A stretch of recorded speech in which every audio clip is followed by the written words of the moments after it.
Welcome to Halftime Heroes with the latest sports news from around the Mornington Peninsula. With Adam Kelly, Peter Susovich, Neil Craig, Lee McQuillan, Luke Harris and Chris Gamble. Take it away, Adam. G'day sports fans and welcome to the Halftime Heroes. We are back once again in Suss's garage. Thanks for having us, Peter Susovich and the Susovich family. But they're no heater. What's going on with that? No heater. Jeez, it's bloody cold everywhere else but here. The methane you guys generate is enough to fucking keep on going. So well, if you're watching, it's a very different looking bench we've got for you on this particular episode. If you do want to get in touch with the Halftime Heroes, you can hit us up at halftimeheroes.mpfnl@gmail.com, or you can head over to Facebook, which a lot of people do. We love the interaction on Facebook each and every week. Wednesday nights when the app drops, it is literally my favourite night of the week now. We get inundated with people just commenting on the show, and it's a lot of fun. Absolutely a lot of fun. Lots to talk about across both rounds in Div 1 and Div 2. Mount Eliza, they beat a gallant Dromana football netball club. Maybe the shockwaves are out for the Mount Eliza Football Club and Kooringal, which we'll go into in the Division 2 football show. But Kooringal take their first win for the season against Hastings. There's plenty to talk about as I go around the room each and every week. Hello to you, Spook, the senior coach of the Bayswater Football Netball Club. How are you, Adam? Tip-top. Thanks for asking, mate. The That's Pies good, are mate. currently playing. Yeah, they're going all right too, aren't they? Yeah, they are going all right. Good to be here, mate. Very good, Cracking thank show. you. Hello to you, Chief. how are we all going? It's just had a great weekend of footy so far. I know, it has been, hasn't It's it? been very high quality in Division 1. It's been very impressed. We'll go on a bit more about that I later. know. Any hot dog sausage? No. What we do yesterday, I think it was Dimmy Day yesterday. Oh, Dimmy Day. Where is this? Well, popped around 15? about 24. About 24. Lazy 24. Just a lazy packet. Good work, Sus. Marathon, what's your favourite? Nah, like the old South Melbourne. Oh, the sound, yeah. Well, they're not there. You're upper class, Dimmy. Yeah. Tomato sauce or soy sauce? Oh. Nah, What? soy sauce and chili. What? On the steamed or fried? Steamed.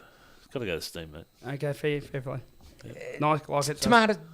Tomato sauce. ketchup Tomato on sauce, fried. Yeah, very good. I'll go with Ketchup either. on fried? I don't do any Really? if I was to eat that dog shit these days. I'd Oh, dog Not shit. Have a anymore, listen though. to it. Not anymore. How were the Casharana seeds last week? Very good, mate. Excellent. Absolutely good. And you might have seen this bloke around.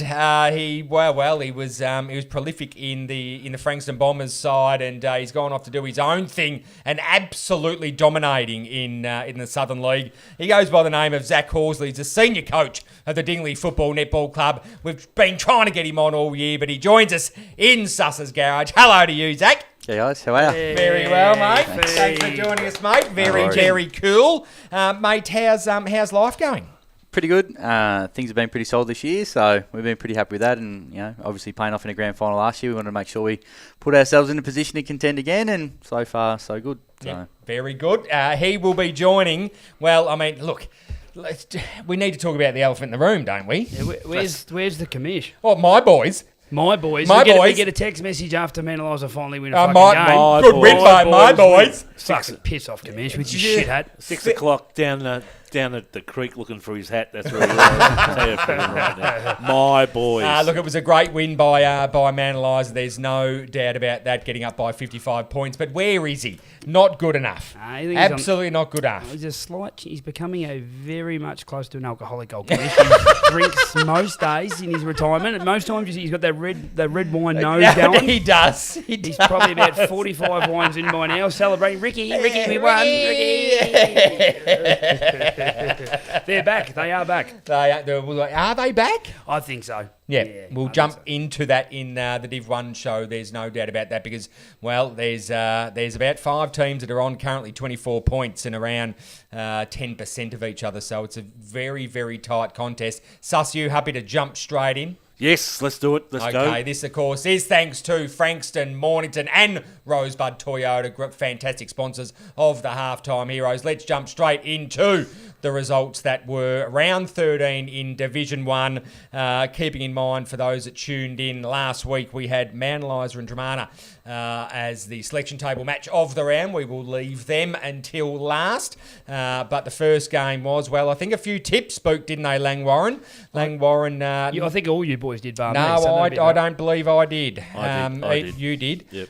Edith Vale, too strong in the end, getting over the Kangas by 31 points, 9-10-64, defeating Langwarren 4-9-33. It was all go until poor start. Langwarren have been doing that this year, haven't they, Spook? Only kicking the one goal in the first quarter. But for the best for Langwarren, it was Bryce Rutherford, Matthew Painenborg, Blake Pullen, James Longley and Jack Orchard. And for Edith Vale, it was Jordan Gallucci, Lewis Diggins, Alexander Brown, John Walker and Nick Carlin. Nick Carlin, good player, Nick. Very good player. Geez, there's some big boys there. Diggins and Brown are both massive units. Gallucci, ex-AFL. It's a strong list feed, isn't it? Yeah, really strong list. They built it really nicely. I think coming up, they recruited really well. Got some good key positioning. They're doing pretty well, top three at the moment, aren't they? It's a pretty awesome effort to come up from Cream's starting to rise a bit now. Yeah. I think Langwarren, they're going great, but I reckon they might miss. Yeah. I reckon they might miss on the way back. They might miss. Well, you think about the last 2 years. I mean, they've competed again this year. They've won games that they probably shouldn't have won and lost games they should have won. So I think they're there again, sus, aren't they? Really? Well, I think mind you, I mean, I don't know, and we must do that. We must do that, sus. We must write down our tips for the week, because I forget week to week what we bloody tip. So I reckon if we try and capture what we tip and then put it up for socials, if anyone's interested in what us mugs are tipping, I reckon that might be an idea. But yeah, Edith Vale way too good. They're flying, Edi-Asp. Yeah, they are. They are absolutely flying at the moment. I might get you to, at the end, Spook, to just have a look at, given that Gammas as well. Apparently Kate has put her foot down and... I heard different. You heard different? I heard they dropped the magnets in the bed. Yeah. Oh. And left Mace to pick them up. Touch your toes, mate. Oh, Jesus Christ. Jeez. Oh, poor Gammers. Gamble. I wonder how he went when he got home. I don't know. If me or Feed spoke to our missus on that, we might be in a bit of trouble. I reckon. He's given her a fair spray last week, Gammers. Well, yeah, he did give her a fair spray, but from all reports, he hit us up on our weekly group chat, and he's like, Kate wants to come on. She's loving everything about it. I think she wants to set the record straight. I think she does, and what I want to see, and what I'm interested in hearing, is what actually happens in the Gammas household. Like, I mean, it would be interesting. It'd be interesting to know what size the coaching board is they take to the bed, because if you take some of those boards are quite small, but if you take the big board to bed, there's like they might have a big fucking bed. You know what I mean? Like big king bed. That's it. Big king bed. The next game was Mornington taking on Frankston YCW. Peter Susovich, Chief, you were there. Frankston in the end way too strong, 36 points. 13-16-94, defeating Mornington 7-16-58. You went on to say off air that it was probably one of the better games of football you've watched. It's the first 2 quarters and a half was the best standard of footy I've seen for the year. Wow. And Frankston were in control, but Mornington were matching, which was great. Up by 5, Mornington, half-time. Yep, and then down by 12 points at three-quarter time, so...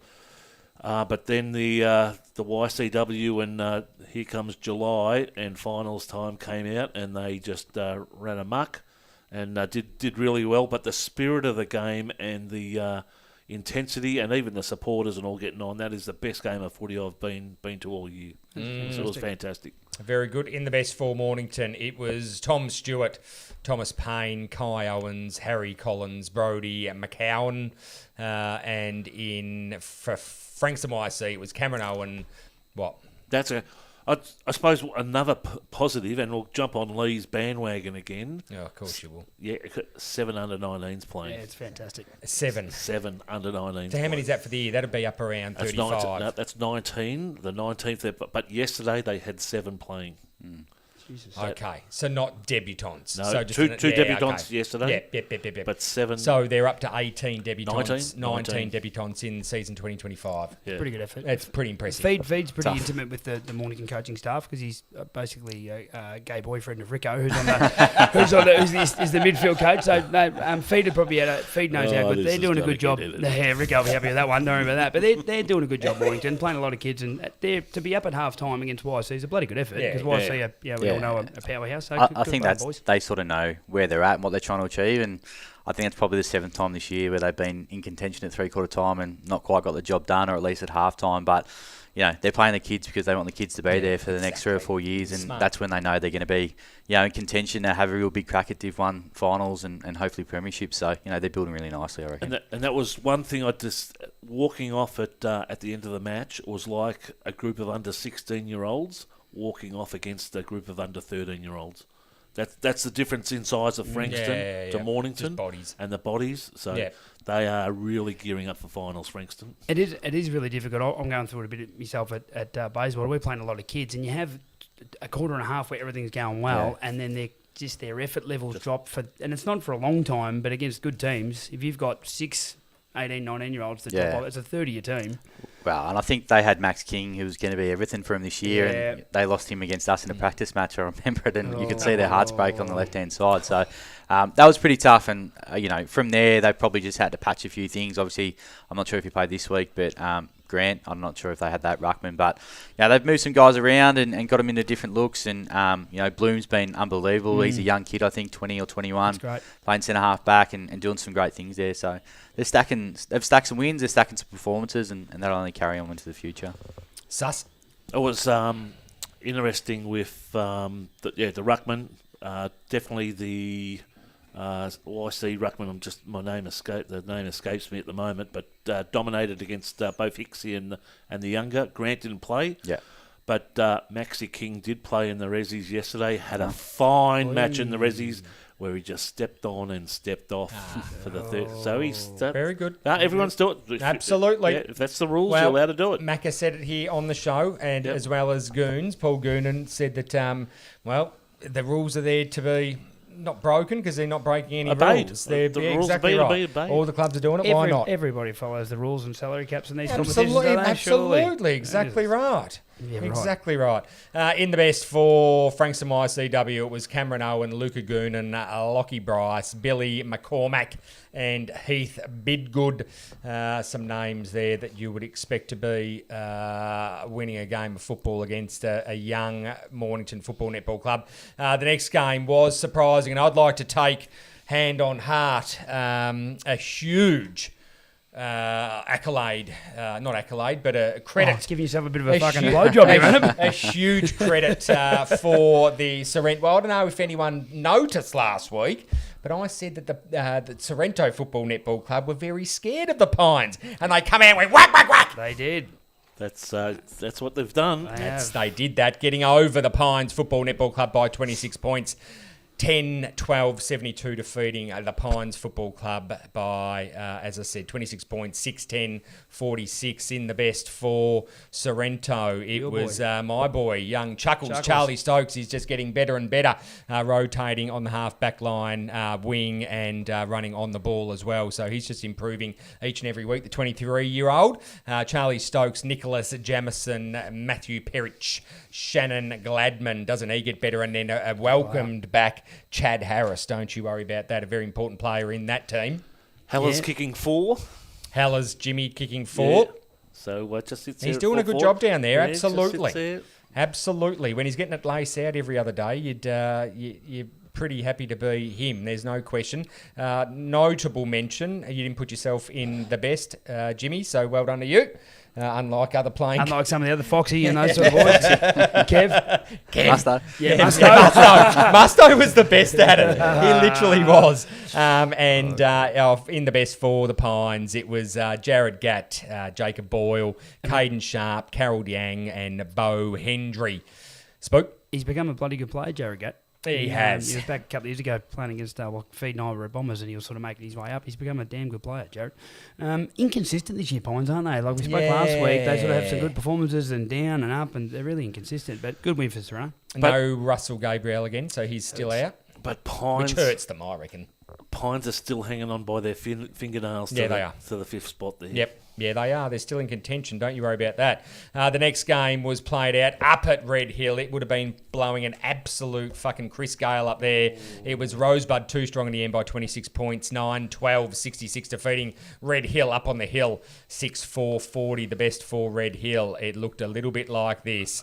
It was Billy Frampton, Daniel Frampton, Ollie Jackson, Sam Gove, Connor Eardley, and, that boy again, Michael Gresham. He's a good player, isn't he? Wowee. He's a superstar. Do you ring him soon? No, yes. He'd be handy in Eastern Div, wouldn't he? Absolutely. He'd look good in the green. He would look good in green, the boy. And might cost a bit of green to get him, doesn't it? And for Rosebud, it was Liam Tidd. Speaking of young blokes, 23 years old. He's a great player. He's a great player to watch. His footy brain, Spook, he's absolutely phenomenal. Liam Tidd, Fletch Huswaite, Robbie Boss. If he's on the ground, you can normally hear Robbie Boss. Jeez, he's a leader out there. Nick Russo and Billy Hartung.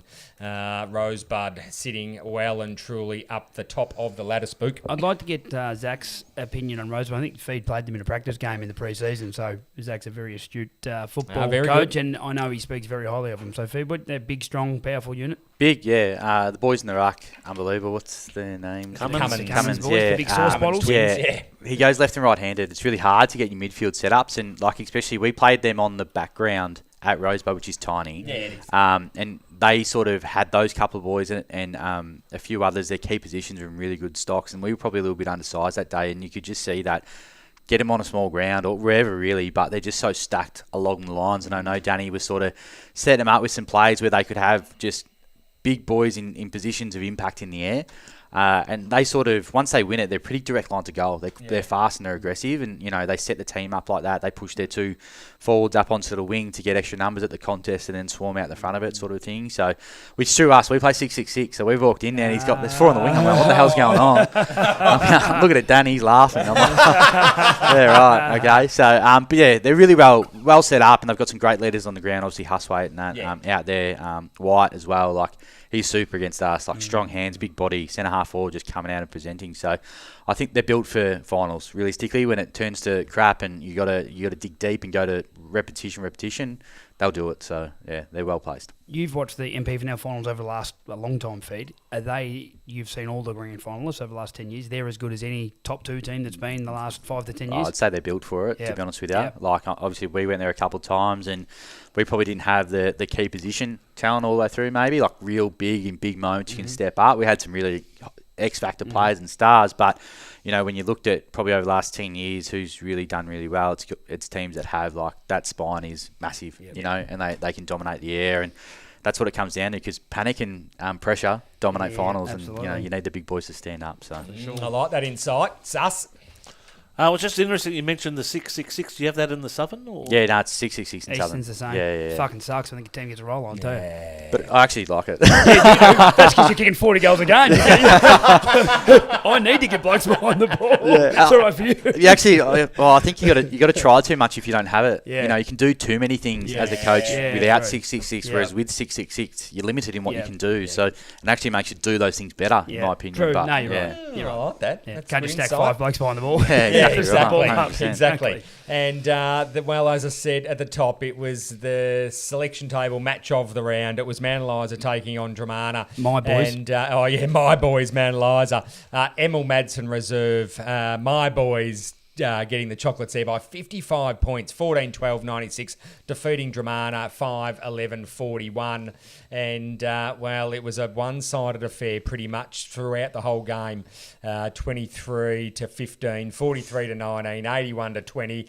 And, their biggest margin, their biggest score was in the fourth quarter, the Dramana. But it was well and truly done and dusted by then. In the best 4, Mount Eliza, it was Fraser Phillips, Dustin Devi, Davies, Harry Langford, Robbie Elliott, and Ocean Shepherd. What a name. Yeah. Very nice name. Ocean Shepherd. Oh, no, it'd have to be a Man Eliza boy. I was wouldn't going it? to say, fair chance he went to Peninsula. No, that's a Woodley name. That is. Mount Martha, actually. Oh, Mount you Martha. go. There you 6 go. one after the other. Played his junior football at Mount Martha. No, Or lives in Mount Martha. South Mornington, and then Very good name. and a Padua boy too. A Padge boy. Nothing wrong with that. I went to Padua. In the best for Dramana, it was Billy Gertz, Nick Bender, Sam Gertz, Ryan Morrison, and Matty Garn. That's a name we haven't heard a lot this year. At all. He is really. He's as close to the most Matty beautiful Garn. player other than Rowdy. We used to look at him and go, geez, he can play. He hurt us a couple of times feet, didn't he? He's a great player, but he hasn't been the best a lot this year. No. I'm not sure if he's been injured or what. But well done, Man Eliza. That's a great win. The game they had to win to keep their finals hopes alive. Spot on. So with Ricky at the helm, he's such a good coach. They're probably always going to turn it around. But they're in a tough spot because they have to keep winning. With looking at the ladder, they got to keep on ticking these There's wins 4 off. of them that can There make is. the one So spot. you can't afford to drop one here. We've got 2 of the best in the room, being coaches. Oh, right. Yeah. Zach's a good coach. What's happened? Zach, what's happened from last week to this Man week Eliza? to Man Eliza? What's Ricky done? He's Probably like, just it's find some game on the line, consistency, season. really. Yeah. That's all it is. That's all footy is you find consistency in game and out of game, and if you get that, you can start generating results. You know, obviously they had a lot of people miss at the start of the year. It takes you time to find your groove, and then you might win a game, you get ahead of yourselves, and you fall back a little bit. You know what I mean? So, and when it's back against the wall, we've got to keep winning. You just got to keep performing, and you know, I've heard a lot about Ricky. I haven't met him, but you know, he's such a structured and well-placed coach that I'm sure once they pick up what he's putting down, they're just going to go forward and just march on. And if they get to finals, I wouldn't want to be the team that plays in first up. I said that last week. They're the team you don't want to play. exactly They finish right. fifth, right. you'd be like, oh no, Yeah. like that because having him at the helm, No, exactly you'll right. get him up for sure. Sus, do you reckon that Ricky's said in the week, maybe Thursday night over a couple of beers after team selection, to just a couple of little whispers into the senior playing group and saying, look, we really need to, you know, this is season defining, this game right here. Do you reckon those words were mentioned? Oh, I wasn't there, but the commission would be able to tell us. I know. The commission was down there going, it's okay, boys, you can play well this week. I'll rub your calves, boys. You're okay. But the one thing that strides is there was some big outs for Dramana. Yep. So Gay and Fowler weren't in the side Yep. there. That may have contributed a bit, but Ricky still would have instilled in the playing group that hey, we're 4 to 5 weeks away from getting a final spot, or that's it. Yeah. Spot on. And as what we call it, the holding premier or premiers of Division 1, we want to be there again and defend. I'd agree with that. The one thing, the sell that Ricky could have is that this year could potentially, I mean, last year was such a great win. They won it, probably weren't expected to, but this year's been a bit of a tough year for them. It'll mean more this year if they can get off the canvas agree. a bit from here. To go back to They've back. been more challenged. Last year they sort of got there and everyone's like, how are they going to be able to do it? Well, they've done it. They've had everyone coming after them this year, and they are a young group. I pot them all the time, but they are a young sort of group. They've generally all come through a junior system where they just win all the time. Yes. And then now everyone's going after them. So Piling if you on. can get them off the canvas and win it from here, hats off to you, Ricky, because they haven't looked like it up until the last 2 or 3 weeks. And that's a very good point that you raised, Spook, because, I mean, obviously last year, Sus wasn't it? The monkey was off the back.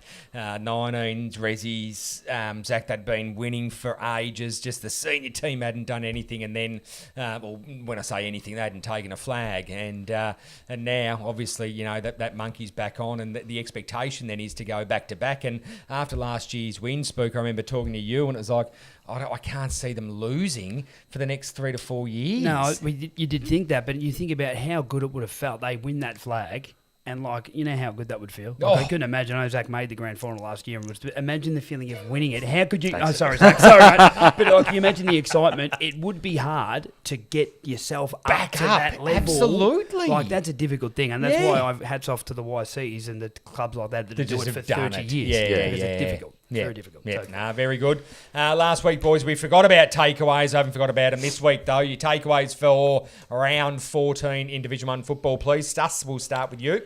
YCW and what I saw in that last quarter and their heavy bodies, they're going to match Rosebud should they get there. Yeah, it's going to be an absolutely monstrous grand So final good. if those two get there. Yeah, Just beating so the living good. shit out of each So other. good. Spook, what do you see, please? No, Man Eliza. That they've I think they can. I reckon they'll win enough games from here, make the finals, and worry the top couple. I tend to agree with that. And Zach, from the outside looking in, please.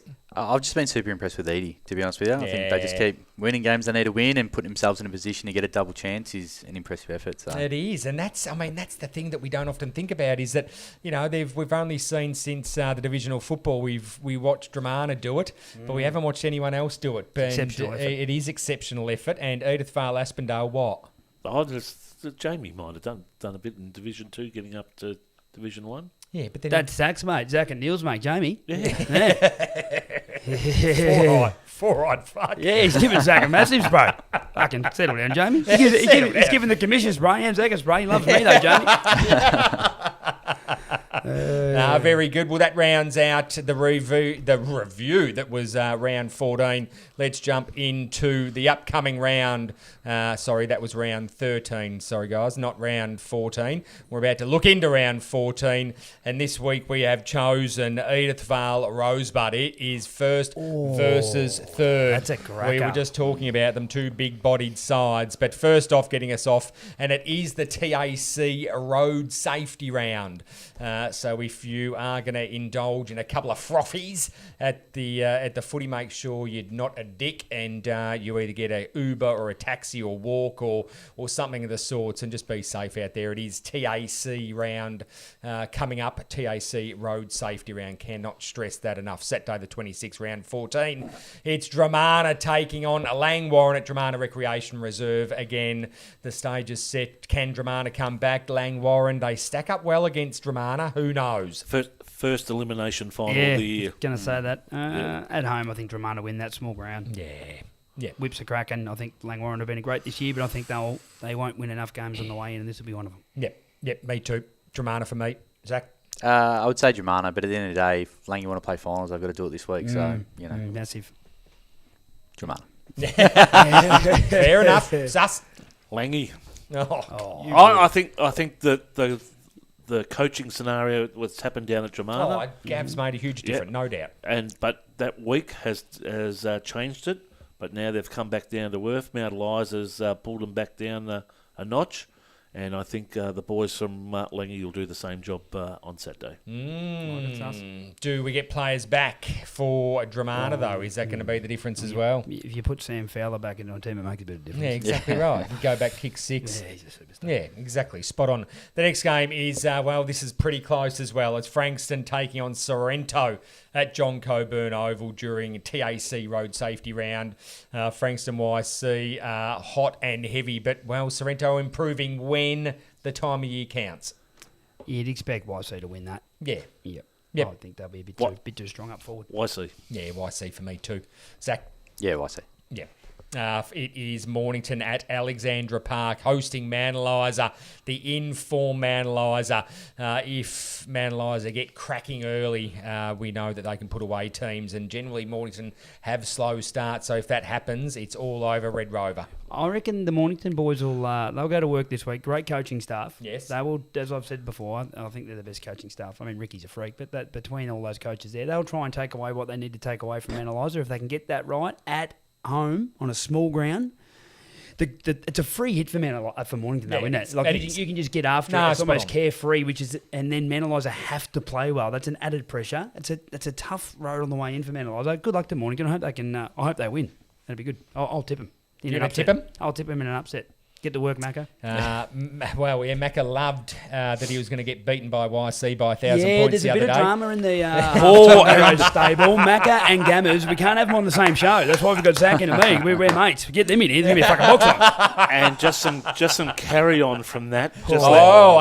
Let me tell you, there were some various senior committee members at Mornington giving it to Gammers. Hey, I love it. I can guarantee. Very, very good. He's copping it. Well, Gammers tipped them to lose by 1,000. You get that, don't you? I tried to explain to the senior members that, hey guys, you rolled him in a grand final.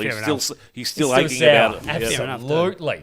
No, Manalizer for me, too strong, too professional. I'm not saying that Mornington's not, but I just think when Manalizer play really well, I mean, they're flag winners. So I think Mornington still maybe a year or two behind. What, Zach? I'm going to tip Mornington. because I love him, obviously, Rico. Yes, But I think they had a really close game earlier in the year. I reckon there's only a couple of kicks in it, and I reckon they're probably the side that match up closest to Mornington in terms of body size, pace, and that sort of thing. So if they're going to pinch one, I reckon it's going to be the one they're going to pinch. So Very Doggies. good. no Chief? pressure. No pressure, the boys. Rico. None at all. Go, Rico. So, Kamish, we're going head-to-head, mate. I'm ripping that fucking hat off your head. That hat is coming off. That's getting chucked in the Port Phillip Bay, and you guys are getting rolled by a mile. By a mile? By a mile. What's a mile look like in your eyes? I reckon 4 or 5 goals. I know there's some big ins coming in for Mornington this week, and I'm not going to. I know who they are, and I'm not going to discuss them. Don't give it away, Jesus. Yeah. Got outs this week. Missing plenty. I'm pretty confident, stoked. Sus. Yes. All right, here we go. I'll There see you you down go. at Alexandra Park, Kamish. So we'll have 1 or 2 together. I hope some of those under-19s for Mount Eliza hear that and they're down in the last quarter, because you will absolutely get destroyed by those young blokes. They don't miss anyone. And you won't see the commish there. No. Absolutely not. His plane's not working to fly down. No, something will be on a cheer or some potato picking fucking cow milk and bloody thing down there that he loves to go down for. And it is the second last games, Red Hill taking on the Pines up on the hill. I feel like Pines need a bit of a speed bump at the moment. I reckon Red Hill might shake things up a little bit. Oh no, I reckon Pines will win that. I've been trying to be favourable to Red Hill all year because I like Jamie and he's a good bloke, but I reckon Pines they need to win. They win that. They will. I agree. Pines for me. Yeah, Pines for me as well. I'm saying Red Hill by a mile. Why? You hate Pines. You like bloody Gammers. No, I'm saying that. Sus has had a malfunction here. Yeah. His big dong's knocked the screen down, and he's coughing like left, right, and centre. You good, Chief? Yes, Red Hill have been on the verge for probably 4 or 5 matches. They've been going close. This is the match where they get over the line. Ooh, I like it, Pete. Nothing wrong with that. Nothing wrong with that. What have you? Maybe you got something in your little under your sleeve for that as well. Look, I've watched the replay last night of the Red Hill Rosebuds match, and again they were moving pretty well. They try uncontested marks. Yep. They're trying to keep it off them. Keep it off, and I reckon against Pines that will work. That's what I'd be trying to do for sure.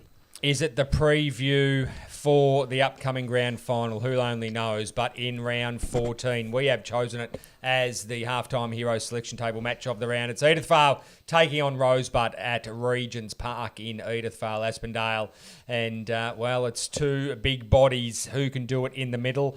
I think, as Zach was saying, just the spine is far too impressive for Rosebud. But I think, Edithvale, it's almost like a netball court, isn't it? It is tiny. It's a toss of the coin for me. It really is. But I think it's hard to go past Rosebud for me. Yeah, at home, it gives Edie a really good chance. It does. It's likely to be that. I think YC will probably make the granny, but this is definitely 2 of the best 3 teams. I think Edi-Asp might win at home. I really, to see what Chris is doing with that team to come up from Div 2 to Div 1, they've added a couple. I think he's a fantastic coach, and I think he'll nullify a few of the weapons of Rosebud that he'll need to, and I think they'll take care of him. Oh, really? I think Rosebud's built for a small ground. Like, if they're going to do it, like Frankston Park's skinny, so they build a team for skinny grounds. A small ground, skinny ground, the same thing. So I think, they'll be fine.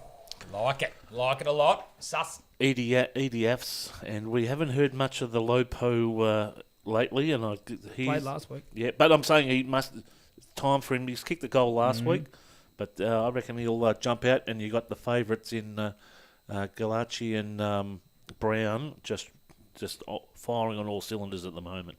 Be interesting. Cracking game. Yeah, interesting matchup in the centre. Yeah, I like that a lot. I like that a lot. That is a wrap up for Division 1 football. We're going to take a very quick break and we're going to come back. The commish isn't here, but the cone continues. It's the cone of silence with Zach Horsley, the senior coach of the Dingley Football Netball Club. He's going to be joining Spook under it. Let's see what bloody happens because, they get a bit handsy, these two. So who bloody knows? You're listening and watching the Halftime Heroes. Nestled on the beautiful Mornington Peninsula, Sharmac Lodge offers a peaceful 6-bedroom retreat in Rye for short-term stays for adults of all ages living with disability or illness. Overnight or day stays are available 7 days a week with tailored care provided around the clock. Guests can also participate in daily activities on the peninsula, making it a perfect getaway. Rest easy knowing your loved one's care is personalised to their needs. Finally, a short-term respite solution that brings peace of mind and can be funded under your home care package or NDIS funding. Book a tour today with the welcoming team at Sharmac Lodge. Visit aftercare.com.au or search Sharmac Lodge today. Let their family help your family. Welcome back to the Halftime Heroes. It is now time for the Coach's Corner. Not with the commish because he's not here. He's MIA. I think he's been invited to some Greg Norman thing over in Dubai or with the Sultan or something like that. There's something big going on, Spook, for him not to be here. Or he could just be at his daughter's digging some holes and drinking beers. He could be doing that as well. He'd be drinking beer, don't remember that? Followed by if he knows what fucking day it is, he'll win it. Well, he does because he knows he's got golf tomorrow. Golf's Mondays. That's why he always talks about, I wouldn't see Ricky at the footy. He forgets what day it is. He rocks up to Mount Eliza with the Oz kicks on. It's wrong day, Neil. Wrong day. Oh, there was a few missing. Because they're all 10. Exactly right. He'd be good in the ruck. Yeah, exactly. Well, he's not here, but filling his shoes, very, very tiny shoes, is Spook Harris, the senior coach of the Bayswater Football Netball Club. He's going to be joined by Zach Horsley, the senior coach of the Dingley Football Netball Club. And they're going to be under the cone of silence in 3, 2, 1. Let's lower that cone, Gammers. Oh, Gamma's not here either. Fucking. Oh, there he is. Oh, the big chieftain. There it is. Zach, can you hear us? All right, Spook, if you can hear me, take it away. Zach watches the show. Very good. Very good. Thank you. I did it just for you, mate. Very good. Thank you, Feed. Thanks for joining us too, Feed. I know it's a lot to come out on a Sunday, mate. You got a young family and you're a coach, and you've already probably reviewed your game and watched 4 others. But just wanted to have a bit of a chat about your career and where it all started, Feed, and all those sort of things, because you're a fantastic coach. And for the coaches out there, it'd be good to get a bit of an idea of where you've been, where you've come from, and things like that. So your playing career, Feed. So where did you play your juniors for a start? Yep. And then where did that take you through to what senior club, and where did that end, and those sort of things? Yeah, so I was Frankston Rovers junior, 100 games there, 9 through to 16. So did that, and then at the time, there was an affiliation with Frankston Bombers, but it probably dropped off the last couple of years. Kringle started to get a few, YC started to get a few, and Scotty Mathers was actually the premiership coach at YCW. Yeah, he was our under-16s coach. Oh, wow. So his stepson played in our team. So it was either we're going to go to Bombers or YC. So most of our boys went to YCW, but I actually filled in for a couple of games at Bombers and loved it. So followed up there with a couple of our mates and played my start of senior career there. Yep. Not senior games, but under 19s. We won 2 games in under 2 years in under 19s. I kicked 4 in one of them. So hey, big full flanger. And they had a score a goal. Yeah, they had a Bundaberg keg for all the seniors after the game, and we just got I was home by 8:30. It was good. Beautiful. Did that, and then started seniors 2009 when they won the flag, and I quickly figured out I was no good at footy. Wasn't going to make it. I played 3 reserves games that year. I spent one of them fully on the bench. Didn't know I was playing. I was emergency. Got hammered the night before. Got called at 7 o'clock by the coach to come and play. No. Rocked up, fell over on my way into the change rooms. Played 2 minutes. Got turned around, looked up to try and mark a ball. Fell over, got dragged. And then, I'm glad I asked. Played half a game against Type, and that was it. I was done. But at least you would have got a kick against Type. Yeah, I was the timekeeper for the grand final, so it was okay. And we won the flag that year in the seniors, so it was good. Yeah, it was great. I was a part of it. Oh, it's a time. You got it. That's good, though, isn't it? You got to tick a box somewhere, don't you? It takes many to. And then I went to Karen Patterson Lakes when they started up, 2013. Played grand final the first year in the reserves, and then got dropped for the grand final the next year in the reserves. Kicked 2 goals 4, got dropped after the prelim. Yeah, I was pretty flat. Rough. And then the bloke who dropped me said, I reckon you'd be a good coach. So retired from footy and started coaching. Coached their reserves the year after. Right. And then we made the finals. Won the first one, lost the second one. And then changed the senior coach at Carrum, and then got a phone call from Mark Green, who was the reserves coach Granny. at the time Bombers. Yeah. And so he said, come be his assistant. I did that, and and then ended up trying to just suck Musto off enough to get a look in the seniors. He knows what I did. He likes getting sucked off. So I did that. Colour coordinated all the cones for training. He loved that. Yeah. And then I guess what got me the gig was I just started watching Vision, and probably 2016 there wasn't a lot of Vision, maybe, I don't know, but we definitely didn't do much of it in terms of reviews and previews and that sort of thing. So I just did an opposition analysis one night and sent it to Musto, and he went, do you want to do this on a Tuesday to the boys? I'm like, yeah, okay. And that was my thing for the rest of my time, pretty much. Bombers for 7 years, running that, and then obviously on his bench and coached the 19s and the 2s throughout that time. And beautiful. Yeah, Dingley took over from there. Awesome, mate. And when did you realise, I know you were told there back at Carrum, this guy said you'll be a coach. Yeah. When did you start to pay attention to how the game was getting played? Because right now, I asked the question in a review, how many of the boys here watch all the footy shows? Because I just assume, as a player, everyone watches these things. 3 blokes put their hand up. Yeah.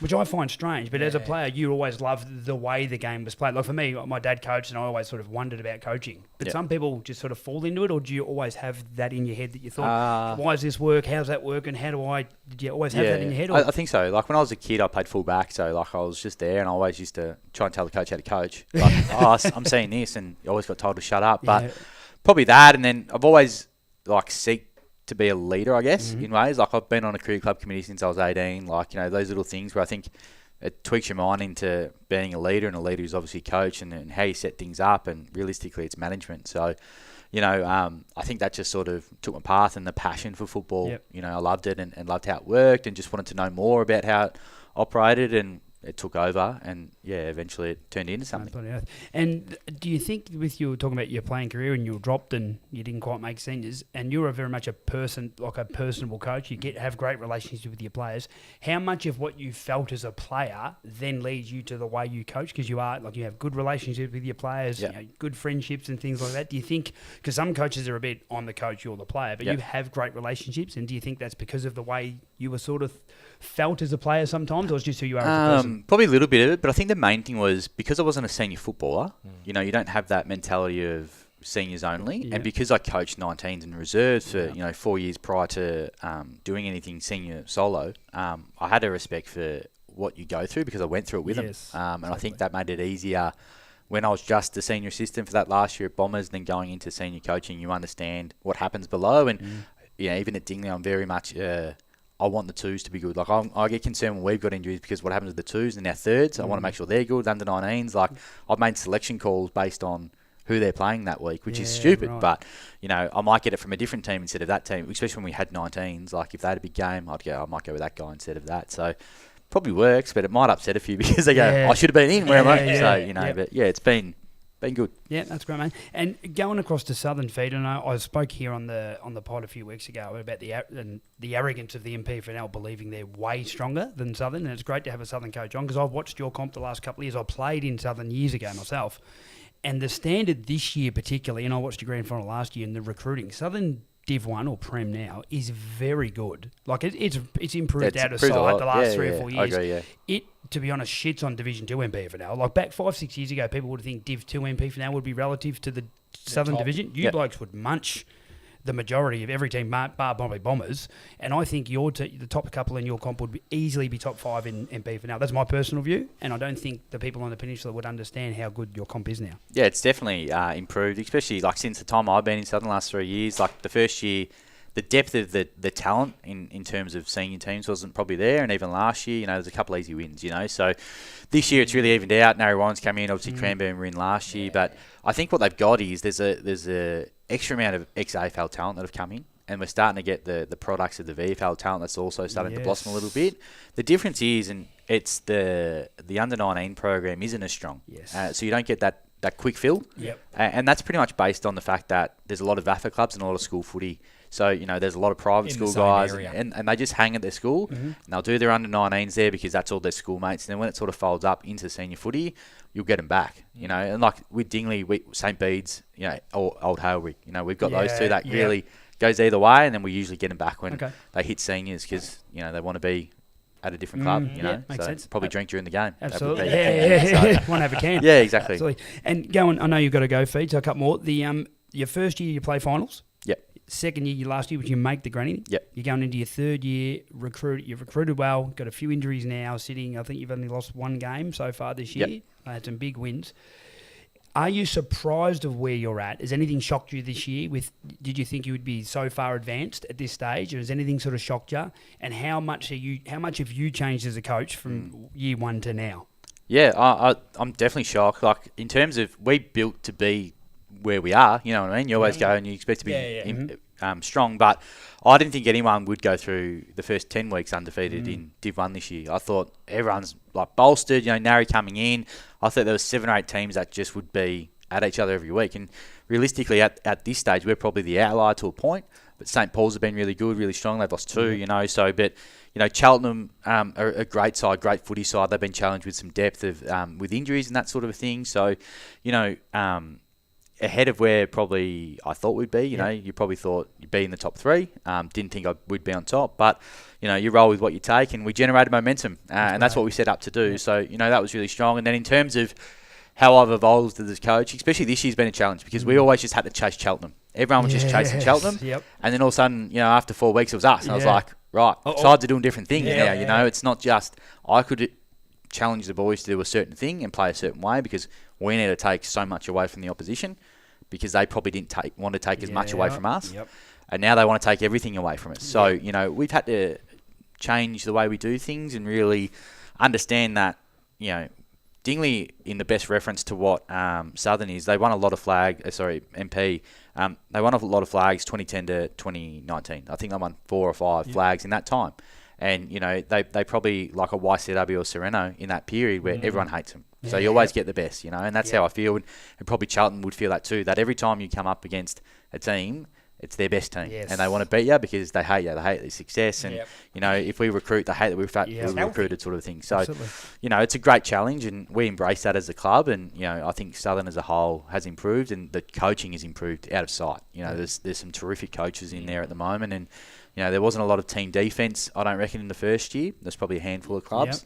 And obviously coming from Div 1 and PNFL, where it's like, if you're not team defence, you're nothing. Screwed, So, we went to work and we got ahead of the game in that, and that's really held us in good stead this year, without a doubt. But every team's doing it now, and, I can't remember the last time you saw just a pure one-on-one team, you know what I mean? Nice, so, awesome. And great insight. And is there anything where you're at now? Is there anything that you probably don't want to give up too much to the other coaches? But is there something that you're in the back of your head you're not comfortable with right now that you're doing work on that you have to get right between now and the end of the year that you're going to work on that maybe they haven't seen some of these coaches and teams? Because I know you pretty well. I reckon you'd left a bit of powder dry of what you want to go after the final. So there's still a little bit of new stuff to have a look at in the back half of the season. Yeah, we were lucky. We got pants 2 weeks ago, so that enabled us to review pretty hard as a group. And I actually asked the players, "What do you feel? What are you seeing?" And I already had in my mind what I wanted it to be. And fortunately, they came out and delivered that. So we've already altered a piece of our game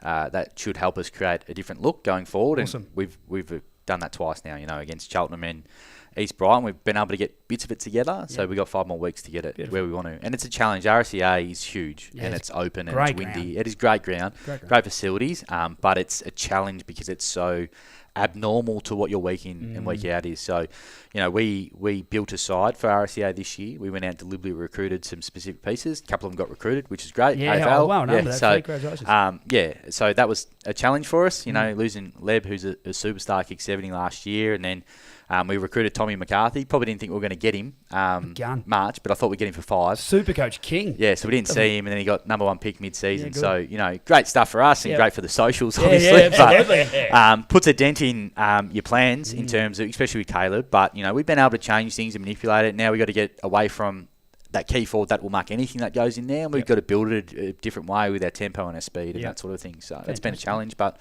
we're getting through it. Beautiful, mate. And one more, just if you can give me, out of all the years you've coached, tell me the best player you think you've coached, the one individual player that you think, if you're picking any player that you've coached some stars, XAFL, VFL, one that you've coached and an opposition player. The 2 guys that if you were the first 2 guys picked in the schoolyard, who would they be?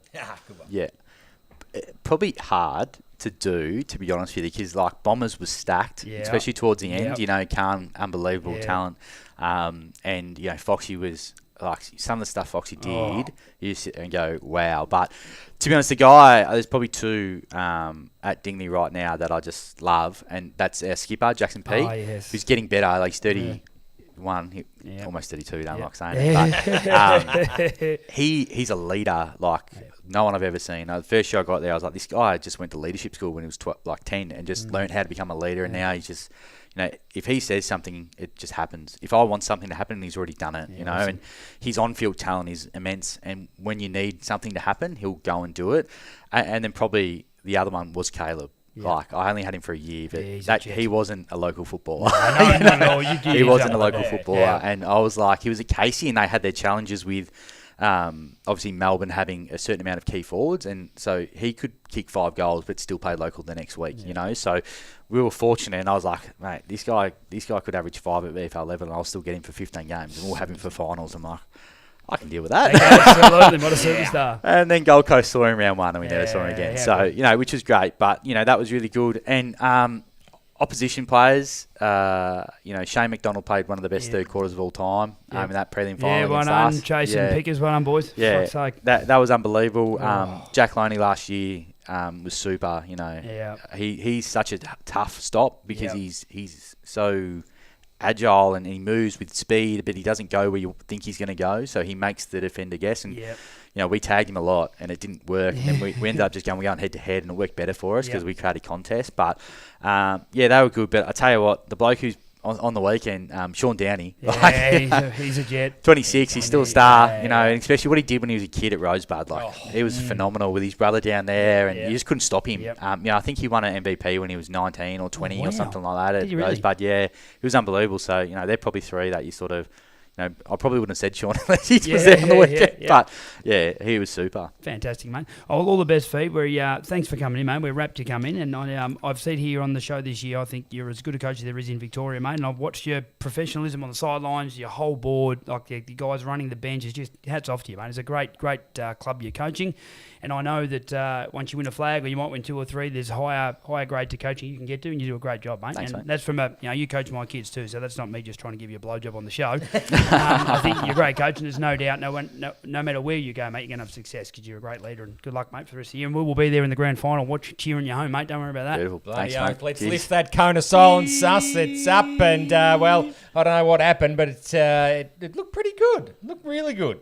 Complimentary he was. Complimentary. Better questions than the fucking committee. At least I come with some bloody prep. I know. I only had a small piece of paper too. I got a question for you, Zach. And it might be I don't know, bit out there, but how has the Southern Footy League reacted to Cranbourne and Narry coming into First Division? Good question. I loved it, to be honest with you. Probably the biggest challenge was Port Melbourne to Narry Warren. That's a fair hike. There you go. That's a fair trip. That's a fair trip. But outside of that, I mean, we're already going to Port Melbourne, so I think there was a fear that they would come in and dominate. But I think putting them straight into Div 1 and, you know, they probably haven't quite clicked yet in Southern. It's a little bit faster than I probably reckon the Outer East was, and it's going to take them time to get there. They'll recruit really well. They're a really well-run club. I was impressed when I went there. Just their support's really good, and it's genuine country footy, you know. So, but they've been fine, and Cranny's been as welcome as anyone. Even with their success, there wasn't any jealousy of them coming in and winning a premiership, you know. It's great for the comp, and I think probably that is the difference with Southern. They want to get better. Yes. They want better teams in, and they want to grow. And, you know, I know, you know, Rhodes in at League HQ, they want this comp to be 4 divisions, 10 teams, and, you know, the best it can be, not just what it is. I think is the important thing. Fantastic. The growth is important. Yeah, Good question, Sus. And unfortunately, having spoken to a lot of club leaders, especially down south, because I think that's where the issue is, that it just comes down to pure travel for them. And unfortunately, down south, it is very insular. And that's their mentality down there, and why Div 3 with those particular leaders in place at the moment will not happen. Mark my words. Zach, I've got a couple. You mentioned about your playing career and whatnot. Do you reckon that's my point, or lack thereof? Do you reckon that's impeded you as a coach, like with your peers and the people you're coaching, or is that doesn't even come into conversation? Not with my peers or players or anything, but it definitely impeded me getting a job, I think. Yep. I went for probably 7 or 8 interviews, I reckon. A couple of them, like, I didn't want. I just did. I did at least 4 or 5 for experience to make sure I was ready when the one that came along. And then I definitely know I got passed over for some better candidates. You know, it's not like sour grapes or anything like that. There's definitely better candidates, but there was definitely some with just better names, I reckon. John Brown. But, you know, when you talk about resumes, fantastic resume. And you know what a big thing is? When you've got a club that's trying to build, they look at premierships and that's everything. Yeah. And when, like, I haven't won a premiership as a coach at any level. I've played in a lot of finals, had success. You know, I actually have a record of every game that I've coached, won, and drawed, lost, everything. So I know what my percentage is. I can roll it off. 68%. So but that's the nuff in me that does that stuff. So, but I think that definitely played a role in that. But in terms of walking into Clubland, I've never felt anybody, including Bombers. I walked in with VFL players that respected me straight away just because of probably the people they are, and Bombers recruited great people, and Dingley recruit great people. Or sorry, I shouldn't say recruit, but make great people. You know, both clubs do that really well. I like that a lot. That is a difficult thing. When I got the Bombers, and I was like, there was Bo and Nathan Loney and Sam Fox and Carter Tuku and Jared. And Jared, if you don't know Jared, he's like you're looking at. He was fucking don't know how to handle Jared. Yeah, it was pretty intimidating. I didn't say a word. I didn't say a word for 3 months. I'll do the cones. Yep. Okay. Colour coordinator. Exactly. I'll do it. Yeah. But anyway, that changed pretty quick. I started having way too much to say. Anyway. And if you haven't played, obviously you haven't got a strong playing background. Is it, you mentioned mechanics, and I think as a coach, that's probably the best way to put it, because I think anyone could probably think they can put their hand up and say, yeah, I can coach. I watch football every weekend. How hard is it? But you need to look, and hand on heart, 3 years ago, spending time with this Nuffy and the rest of the Nuffies that come on, I look and watch the game differently now. I don't watch it like I used to. It's just a spectator and go, oh, look, there's, blah, blah. I look at the game differently and what happens off the ball, and you have to be built like that, don't you? Yeah, you do. Do you get off on the mechanics of it? Like, obviously, you're 68%. I did see Zach in the coach's box give himself a little bit of a couple of times. That worked. Is that what floats your boat? Yeah, I mean, at the end of the day, you've got to you don't watch the footy as much as what you watch the system around the football. And that's the build from half back or the structure up forward, or however it might look. So for me, it was always about trying to implement something and then seeing that play out on ground. And I spoke to Spook about that a couple of weeks ago when he got that big win, and he was just like, I saw it and I delivered it, and the players delivered it. And as arrogant as what that can sound, it's what you believe and dream and then deliver, and how you deliver it and how you build it. And for me, it was always about the entire package. Like, I spend hours, and Luke's has seen this, on like how I want it to look, like the systems. I'll do PowerPoints, I'll do everything, like present it. It's got to be visual, and you've got to deliver it in person, and you just got to nail it, or else they don't get it. And when they don't get it, great, because that means they weren't listening, or they were, and it's confusing. So I've got to go again. But yeah, I've always enjoyed that side of things, but I enjoy making it known, how they understandable, like, I can say this. And then I know when Foxy used to come up to me, and he's like huge IQ, like VFL level star, and would come up to me, he'd say something, and I'm going, what the hell did he just say? And I'm like, I need to now make what he said translate to these blokes, and I've got to try and translate what he just said. You know what I mean? So I'm like, so you can understand it, but then you can explain it. Yeah. So I'm like, I need to be able to, like, his brain, put it in my brain, make sure I can translate, do it right. And I think that's probably been the greatest thing with coaching, is that you can see that same thing and then deliver it the way that they need to hear it, I guess. So, I mean, that's been enjoyable, and it's the enjoyable thing about coaching, I think, is doing that. You and Gammers summed it up really well last week, Spook, when you practice a play on a Tuesday night, and then that happens, and it's there, and it's beautiful, cool. And it's like there's nothing better. Yeah, it is a bit of fun. I mean, we're in a different position to Zach. I mean, Zach's sort of charging towards the grand final. For us right now, we're developing. So when you try something and train it and it comes out, we won that game, mind you. But when you see it unfold and it gives the players the positive reinforcement. Hey, this is fucking working. Yeah. I enjoy that because it's working, and you see the happiness, and you get the score, or you stop the goal, or whatever it might be. That you got to take the wins out of that and enjoy it and celebrate it, and be happy that you got it right. Like people think it's arrogance, like watching the Hawthorn players. I love the way Hawthorn celebrate theirs. Just have some fun, boys. Absolutely. Don't play the game to be disappointed all the time. Yeah. Like have some fun when you do something well. So you got to take the enjoyment out of it when it comes off. Absolutely. Well, that's a wrap for the Coach's Corner with Spook. And this man to my left, your right, his name's Zach Horsley. He's a senior coach of the Dingley Football Netball Club. We've loved having him every second here in Suss's garage. You do need to run off now, don't you, Zach? I am late, but I'll make sure she watches the end to see how much you guys talk shit. No, absolutely. We did try and speed things up. Thanks for joining us, great man. It's been an absolute pleasure. We will have you back in Suss's garage. There's no question about that. That has been Zach Horsley, senior coach of the Dingley Football Netball Club, joining this man, Spook Harris, under the cone of silence for Coach's Corner. We're going to be back with the Division 2 football show. You're listening and watching the Halftime Heroes. Nestled on the beautiful Mornington Peninsula, Sharmac Lodge offers a peaceful 6-bedroom retreat in Rye for short-term stays for adults of all ages living with disability or illness. Overnight or day stays are available 7 days a week with tailored care provided around the clock. Guests can also participate in daily activities on the peninsula, making it a perfect getaway. Rest easy knowing your loved one's care is personalised to their needs. Finally, a short-term respite solution that brings peace of mind and can be funded under your home care package or NDIS funding. Book a tour today with the welcoming team at Sharmac Lodge. Visit aftercare.com.au or search Sharmac Lodge today. Let their family help your family. And welcome back to the Halftime Heroes. Well, I've got to commend you, Spook. What an absolute star talent is Zach Horsley, and just a ripping guy. And one of the great men in footy, great coach, great bloke, good family man, runs a cricket club, and glad to have him on. He's a gem of a man. He's a gem of a man. We spoke to him, I think, via the Telstra mobile phone last year, and we questioned when he had time for really anything else. Absolutely, didn't we? He's just doing everything. Yes, he's left us to go and have, I believe, a family dinner on this particular night, and so he's just off again after seeing a couple of games of football today. I think he's watched 3 or 4 games today. You'll probably watch a game when he gets home tonight and a game tomorrow night, but he'll tick off tea and make sure he's in the good books with the missus. Yeah, no, absolutely. Got to look after the family first, Sus. We do. Oh, hello, Sus. Hey, Pete. I would not see these huge big set of gonads across the here from me, but they're over here now. I'm here. There we go. Go, Pete. There he is. Now, you two, you're still struggling, aren't you?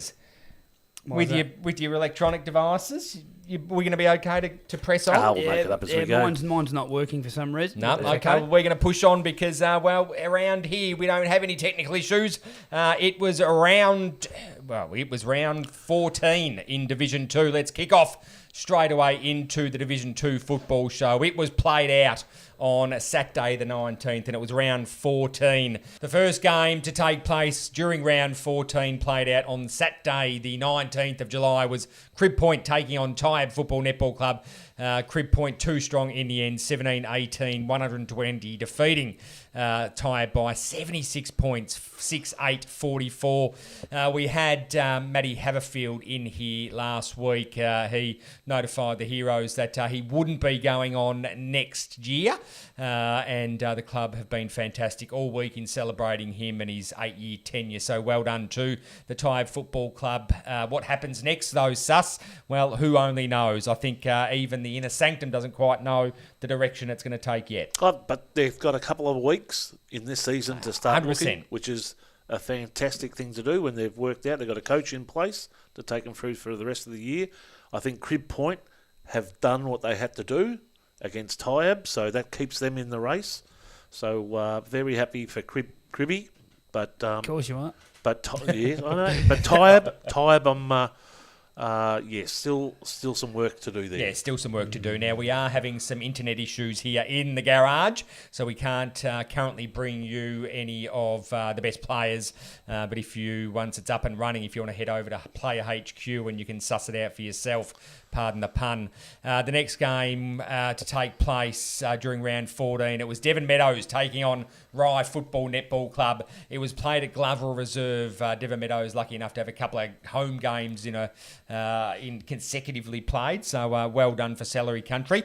A couple of the boys said, "What is that smell of shit?"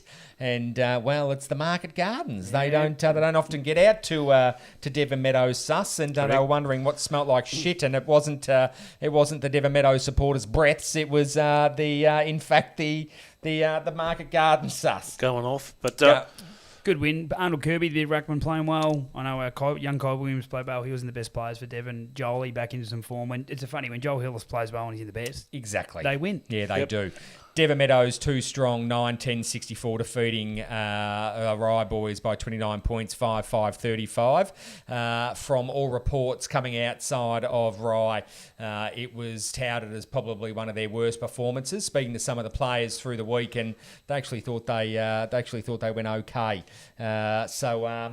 Look, it's interesting, isn't it, Spook? Because obviously what you see on the ground's different to what the coaches see sometimes. Absolutely. And Rye ultimately fairly disappointed with their performance. I reckon they probably thought they might have been a little bit closer to Devon Meadows, but I still think they've got a bit to go. Yeah, no, they're going okay, right? It's hard. Devon's a hard ground to rock up to. Yeah, it is. Little ground. It is. Pretty windy day. Yeah, it was blowing apparently the opposite down the it was. It was really blowing. The next game was, this is as I said off the top of the show, it's Coringle's first win. Well done to the Coringles Football Netball Club getting their first win, 11-5-71, winning comfortably in the end by 22 points, 6-13-49.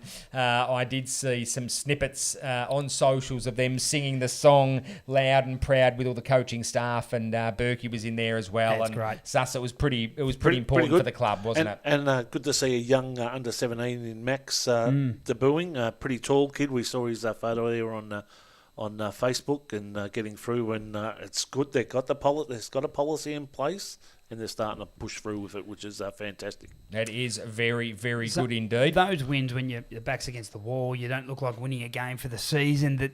It's great to see the smiles on the faces and just the raw emotion and energy when you see a team sing a song where they probably shouldn't have won. Yeah, and exactly. They get smashed, getting smashed all year. It's great. Well done, Coringle. That's a great effort because it's a very tough year going through a whole season without winning. And 16 shots to 19. You just. I know, and Spook, we always hear that you learn more from your losses than you do your wins. But I think on this occasion, I reckon they learnt a lot more about themselves this week, didn't they? Yeah, no, that'll give them a bit of confidence. I mean, they're playing a lot of kids, and and it gives them a bit of a something to hang their hat on. You go and talk to players to recruit, which they're going to need to recruit a few. So at least you can sell the dream a bit, winning some games and being competitive. So good luck to them. Absolutely. The next game was Seaford taking on Chelsea Football Netball Club at RF Miles Reserve, 8-10-58, defeating Chelsea. Chelsea. You fucked that up. Yeah, I fucked that up, all right. The next game was Seaford hosting at the RF Miles Recreation Reserve. Chelsea too strong in the end, 15-9-99, defeating Seaford Football Netball Club, 8-10-58. Spook. It's a strange one. The Seaford scores since the mutual agreement, I wouldn't say sacking, but whatever it was from Seaford and Bleaks. Normally when there's a sacking of a coach, you get a response. Normally when someone passes through the season, you see a bit of response. From what I see, it looks like their scores are going the wrong way. Yeah, they are. Since that's happened. Yep. Am I right? No, you are absolutely right. I don't know. I'm not players passing judgment on anything. I know Paul Kinley pretty well. PK's a great man. I know he's down there, but it's a strange. There seems to be a strange vibe coming from what happened, and it's certainly affecting their scores, because the first half of the year I thought they were really going well. They were on the right path towards young group, towards finals, winning some games, dropping a few. I don't know the internals, but it doesn't seem to me like the playing group's been that happy with what decision being made. Maybe talking out of school, but the scores would suggest otherwise. Yeah, and they do, and you can't be remiss to have a couple of players leave also. Yeah, that's not right when you're losing. No, exactly right. Did Rayson go? Did that get Rayson go? I'm not sure. Racing left. I mean, he's been at Seaford for 368 years. So for him to go, he's an old boy. He had to bail middle of the season. Yeah, well, there was, from all reports, Spook, there's some unrest in the camp. Don't you worry about that. No, I'm sure they'll sort it out. The next game was Somerville hosting Bomb Beach at Somerville Rec Reserve. And, he's still celebrating our great man. It's 9-7-61, defeating Bomb Beach by 14 points, 7-5-47. He'll be happy with that win. fantastic. Absolutely will be. They're on a good roll. I know Bombers just pipped them the other week, but they got close to Bombers. They're ticking up. They will make finals from here. I think they're going to be I think they're, as silly as this sounds, they're probably going to sneak into 5th, probably, if they get to 5th or 4th. And looking at the scores, they're the only team that are going to potentially possess any sort of issue for Frankston, because no one else gets anywhere near them. So Gammers might be the one that might be able to take it up to the Bombers and come the big day. And I wouldn't be at all surprised if Gammers at the end says, "Oh, those injuries, that was all part of it." Yeah, they were just resting the team, and then they all come back towards the end and just went whack. It's all about timing. Yeah, but it is all about timing. Well, it was, and also DeWitt and also Mantell holding the fort again. So Mantell getting a best on ground again. So in some form. Doing well. And it was this game we chose, the selection table match of the round. It was Pearsdale taking on Frankston Bombers at Pearsdale Recreation Reserve. Well, if this isn't, I should say, a warning shot to all clubs, because I know a few of us boys, not including me, went for Pearsdale Football Netball Club. How wrong you were. 75 points they went down by, 16-12, 108. Defeating Pearsdale by 75 points, 4-9-33. If that's not a display of absolute dominance in this competition, I don't know what is. That's the most dominant performance in either comp for a fair while. That's a massive win. Well done, Bombers, to go to Pearsdale. The first quarter is relatively even. Look at the scores, and then they've just flexed their muscles. They've got a powerful forward line. The best player in the competition in Harry Pryor in the ruck. Stacked midfield, good young midfield as well. First versus second. And they're 70 points better. Like, how did Pearsdale turn that around? That would have to be one of the biggest turnarounds of all time if they can get near them in the finals. It's possible, but well done, Bombers. Well done, Jared's obviously coaching well. Got them playing a good brand of footy in a team brand, which is great. And it's theirs to lose, really, isn't it? Yeah. Not putting them under any pressure. They'll eat up the pressure. They love it, those boys. But it's theirs to lose. If they play, looking at the scores, they've only got to go at about 80-85%. They're going to be too good. Yeah. Agree with that. Sound, they'll be fine. Agree with that. Well, that rounds out round 14. Takeaways, please. Chief? Look, I think it's now pretty clear that Frankston are the dominant players in Division 2, and you'd have to do something very, very special to get near them. And that's, a first versus second doing that, that's real class. And I can't see much changing during finals. And that's important, isn't it? Because it was first versus second. It was, wasn't it? It was first versus second. It's don't forget that. 75 points. The side note to that is that probably their second best forward. I mean, Jared Grant didn't play. So you've got to put Jared into that team. I know they were missing Snyder in Pearsdale, but Jared at full forward, you've got to go and put your best defender on him. Correct. That means the Khan gets this. They're going to be very hard to beat. That's the one sus. I don't think you go past Bombers. I think Bombers is the story of the entire MPFL, to be honest. They're flying. Yeah. And hats off to them. Well done. Yeah. Your takeaway, Spook? Yeah, that Bombers on with Bombers as well. I've got nothing different. There's a couple of good.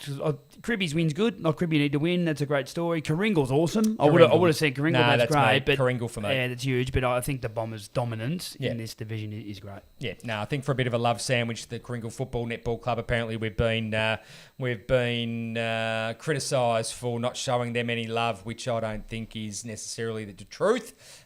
We love everything that Karingle and Berkey are doing down there. Why are you laughing, Chief? I just go back to your comments last week. We've got nothing against them. It's just they're a shit team. Great club, but how can you really? I'm just being honest. We weren't having a go at them. No, exactly. They're just shit at the moment, and they're going to get better. And look what happened on the weekend. Maybe Berkey played that to them on Thursday night. Who knows? Well, here's the thing: is they're one match off getting equal with Tyab, which I reckon they will be. Wow. Who would you rather be in? Would you rather be in Karingle's shoes at the moment, or would you rather be in Tyab's shoes? I'd rather be in Karingle's shoes for the next 5 years. Yeah, probably. But I'm just saying this year there's four matches. I think there's 4 matches left. Who you want to be in? I'm saying, I'm definitely going to be in Karingle's shoes because I'm 14% behind. and I want to grab that 11th spot and let someone else fall on the sword. Absolutely. Let's jump straight into round 15. As I mentioned in the Division 1 football show, it's the TAC road safety round. It is very important that we all be conscious on the road. Look out for everybody, because unfortunately when you're not, that's generally when you're getting stuck into accidents, and don't drink and drive and all that stuff. I think we know it. Just abide by it, because we will save lives collectively. This round 15 is going to be played out on Saturday, the 26th of July. The first game to be played out at Bomb Beach Reserve. It's Bomb Beach hosting Frankston Bombers. Bomb Beach going along okay, but Frankston Bombers will get the job done there by a good 100 points, I reckon, give or take. Yeah, no, that'll be a bit of a belting. Yeah, it will be. It will be. Yeah, it'd be disastrous. Could be. I mean, maybe they're probably going to rest a few on the way in, whether they do that in this game, but Bombers will take it. You guys are kidding. You've been saying Frankston are going to rest people for the last 4 weeks. They have been. That's a good thing, huh? Yeah. So, but that's, I think, and this is it. This puts probably the final 6. We did have a final 8. It went down to a final 7. It's now down to a final 6, and Bond Beach only in that final 6 now. So this will put them to rest for the end of the season. The selection table match of the round, we've chosen Somerville taking on Chelsea Football Netball Club. So, as always, we'll leave that until last. The next game is Hastings, down at Hastings Club, taking on Rye. And this is almost also the selection table match of the round, because, these two clubs, Hastings and Rye, both coming off losses. Both clubs have plenty still to prove in this 2025 season if they're a chance to improve next year, you would think. Yeah, I haven't watched either of these games a lot, but I would think the way Kev's setting up, their strength's probably behind the ball, and then listening to Gammers thinks that Rye are pretty good in front of the ball. So I would think Hastings will get the job done here, because Kev, of a loss, will get back and really defend hard and take away the Rye's dominance up forward, and they win that game. It's hard to go past Rye for me, but I think you might be right. I think Hastings, they'll be shell shocked after what happened on the weekend against Kringle, and I think unfortunately Rye's going to be the recipients of not a hiding, but a dominant Hastings coming back and showing that's not the brand of football we play. Yeah, I do. Proud man, Kev. Yeah, he is. Well, I'm putting Rye in the seat there. I'm saying Rye will take the win based on the form of Hastings at the moment. Yep.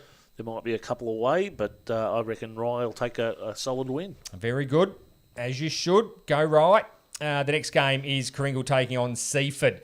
And the way Seaford are tracking at the moment, it is possible the language you would think that it's being bandied around the Kringle Football Netball Club at the moment. This is a winnable game for them.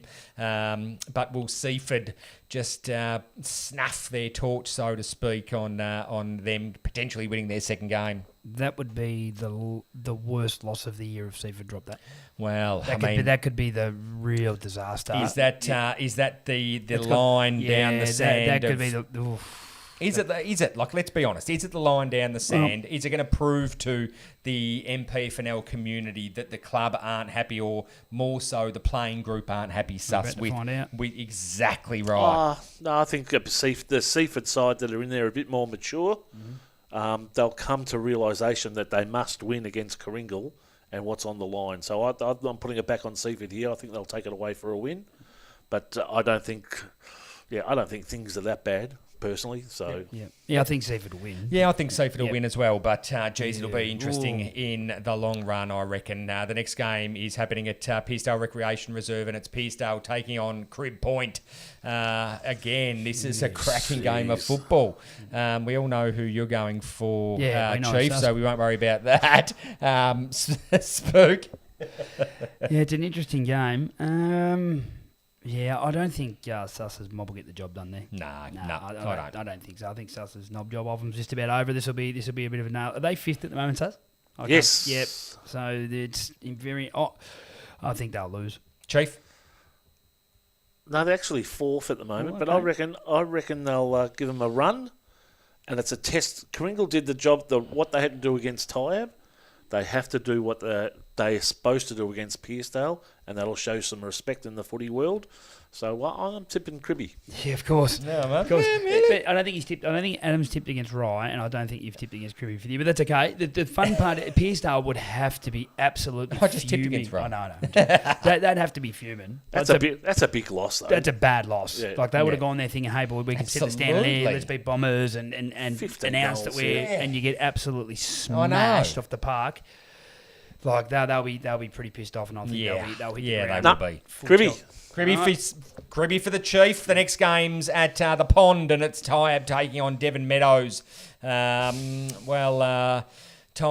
I mean, they're heading in a direction, obviously, that is only going to be for the betterment of the Tyab Football Netball Club. But Devon Meadows too strong against Tyab at home. It's Devon for me. Yeah, a young, fast, energetic Devon team will, with Joel Hills at the helm, will take care of this one. Yep, absolutely.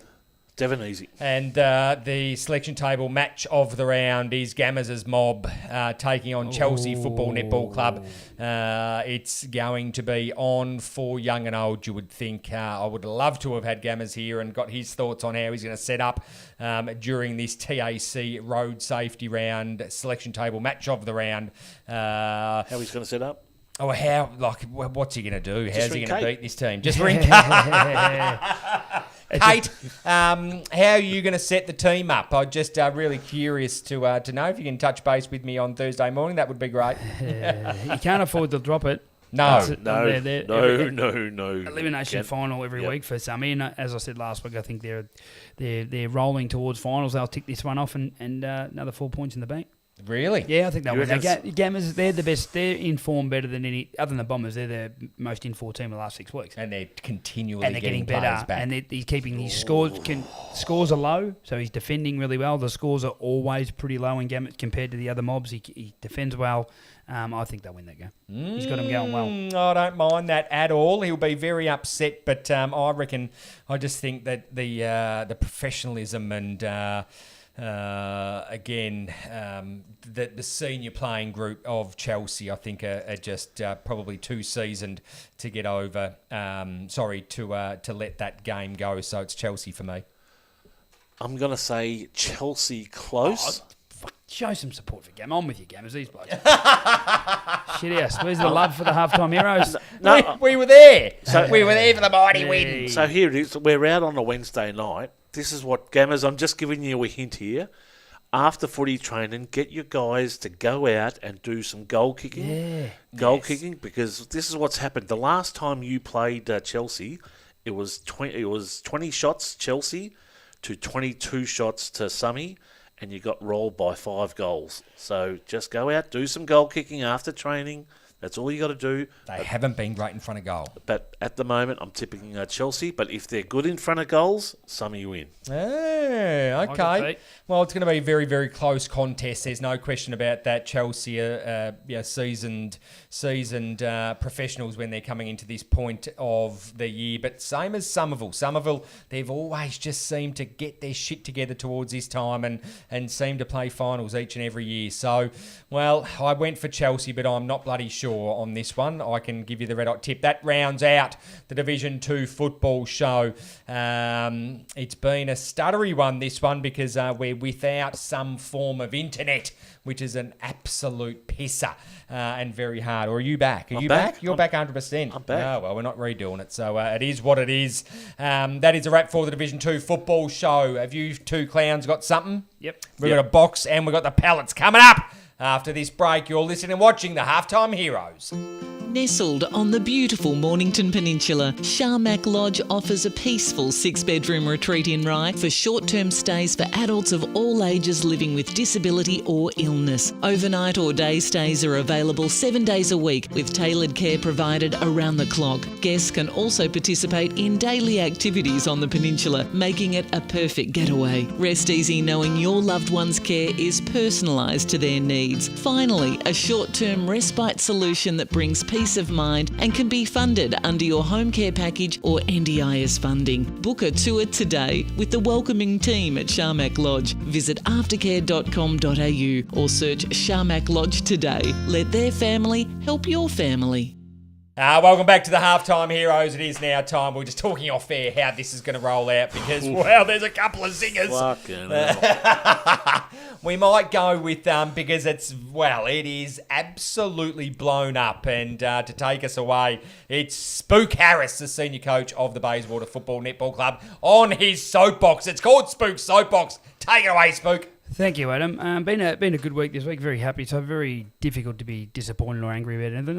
You've been listening to some songs. A bit of meditation in the sauna. Bit of frequencies and positivity and things like that. Coldplay. Well, funny enough, I don't listen to Coldplay. But on the Coldplay, just on Mr. Billionaire that we all seen in the social media. Oh, it's blown up. It's blown up. If you're a billionaire and you're worth a lot of money and you're gonna have an affair, what are you doing? With a mutt in the crowd that's about 65 years old, you could do anything you wanted and you drag that in. Get a grip, bro. Chief. What are you doing, bro? You can have anything you want. So if you're going to get caught, at least go down swinging with something decent. Come on, bro. Give me a spell. Oh, God. Very good. Come on, mate. Very good. I like that. He was flat as, wasn't he? He was flat. Holy shit, he was flat. He's fucking flat now. He's got no job, no wife. No money. And he's stuck with it. He's lost half. He's just fucking flat. He's going to wake up next to her. And he's missed out on half the Coldplay song. Exactly right, because he's still under the bleachers. Fucking hell. Very good from you, Spook. All right, let's back that forklift in to lift up those pallets with this bloke on them. Sus, what do you got? I was just really interested. My day at the footy yesterday. Yes. Had a great day. Went up the rooms afterwards. Had a beer with a couple of players, and then I've got a couple. Sorry if I'm going to bore you. Yeah. Here's my first one. Is Riley D'Arcy from Frankston, Gun. YC. Big boy. Absolute gun. There are two sides of him. There is the side that's on the football field, and then there's the side off the football field. If you want to see something really, really funny, folks, go back and watch the tape when he's lining up from goals about 35 metres out, and as he kicks it, the car horn goes off in the background. No. He misses, and he turns around, and it's something like out of the SAS, just turning around and pointing a gun at this poor guy in the car, just going. It was that. He's a scary bloke. I was on the other side of the ground, and it put fear in me. Yeah, he has a crack. But then off the ground, fantastic bloke. So really good. It was interesting. I had a chat with the umpires after the match, and we had a good conversation there. What's going on? Really good. It was interesting. I watched the replays of what's happening around, and picked up some commentary, and the commentary were going on after a stoush that it's the umpire's job to report. And I'm going, well, umpires can't see everything. No, they can't. And if someone gets belted behind the play and it's on vision, well, we're using the vision. That's what the vision was installed for. Yeah, correct. Right. There is For no that other sole use. Purpose. The whole purpose of putting vision in was to make everyone accountable. And if we can't use that vision to make people accountable, we may as well take the vision off.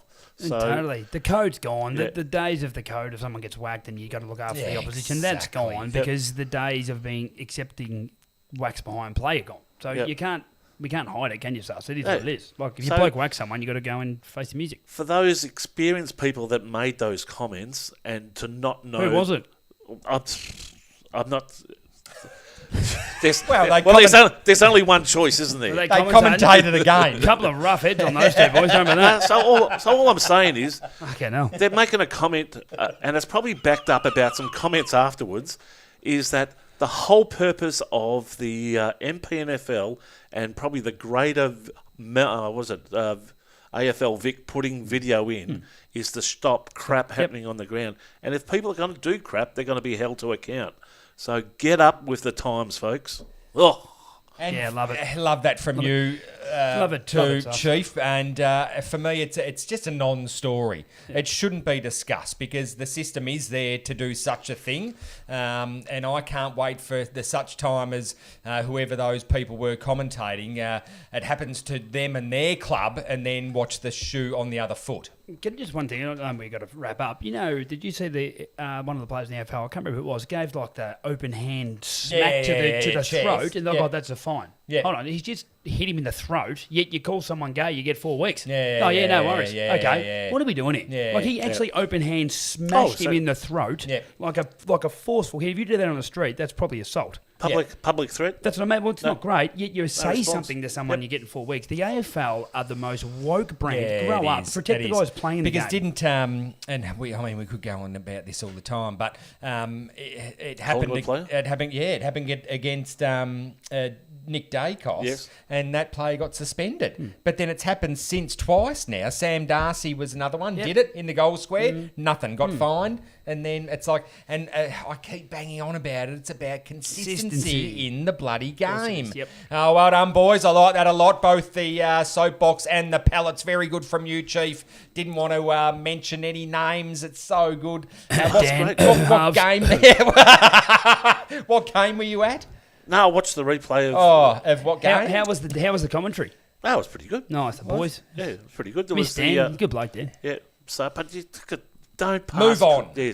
Move on. It's a non-story. Yeah. It was brought up a couple of weeks ago maliciously over Facebook. Just drop it. Enough is enough. The system is there. So if the umpires don't pick it up, officials can. And that's what happens, and that's what it's allowed to happen. There's no code. Jesus. Well, that's a wrap from the Halftime Heroes. I'd like to thank... We're going to wrap it up now. Yeah, what do you mean? Well, I thought we were going to have a chat. I'm on the desk. You're You're the one that's normally like this. No, wrap bloody shit up. No, we're doing fine here. No, we're going to go home. Right. That's okay. Thank you to Zach Horsley. Well done. He's a great man. Super impressive. He's senior coach of the Dingley Football Netball Club. They are absolutely flying. And if you do get a chance to go and watch Dingley and support Zach and the mighty... Are they the Dingoes? Yeah. I think they're the Dingoes, aren't they? Very The Dingoes. good. Top of the ladder. Clear top of the ladder. Great facilities, great footy club, great coach, great Dingoes president. are eating all their... Hello to Maddie Benton out there. Oh, is it the son's a player? Yeah. Oh, wow. They're a famous family at Dingley, aren't they? The son? Yep. He's a jet. I used to play footy with his granddad. Oh, really? Well, he can... Is that a bad sign? No, he can really play the bloke that's with Zach now. I'd like to thank you... I was just going to say hello. Oh, for fuck's sake. Hello, Bruiser. Hi, Bruiser. To you, Spook, senior coach of the Bayswater Football Netball Club. Thanks for joining us. Thank you, Adam. Absolutely. Good to be here, as always. And Chief, the master button pusher, the extraordinaire, our executive producer, and the backbone, and the shed owner. Chief, thanks for joining us. It's been a pleasure, and it's great. Actually, it's great that Gammers wasn't here this week. Why? Oh, I reckon I saved about $500 on food. He has a bit of a go, doesn't he? He does like some food, Gammers. I love it. He comes in before he says But he says, I'll just have a little bit of this one this time, and then boom. I went down to Cerberus and found out his nickname. What's that? Fang. Very good. I like it, Sus. See you, folks. That's a wrap for the Halftime Heroes. It's been a pleasure. Our episode will drop. Well, I don't even know why I'm saying that, because you're going to be listening to it when it drops. We're live. Yeah, no, we are live. Everyone knows that. Thank you to the family. If you do want to get in touch with the Halftime Heroes, make sure you hit us up on Facebook. That's where everyone seems to be doing it. You can send us direct messages and a like, because it is going off, thanks to, of course, Hen's Teeth, Tattoo Co. All the team are currently over at some massive bloody tattoo festival over in Perth. They've all taken off. So they're all over there. Thanks to Frankston, Mornington and Rosebud Toyota. Thanks to Solar Heart. Thanks to Aftercare. Thanks to the Super League coming up. Lawn bowls, if you're into it. If you're not, you've got to do it. You've got to do it. Did you see my comments last week? Yes. I didn't. I didn't see it at all. But that is a wrap for the Halftime Heroes. Good morning, good afternoon and good night.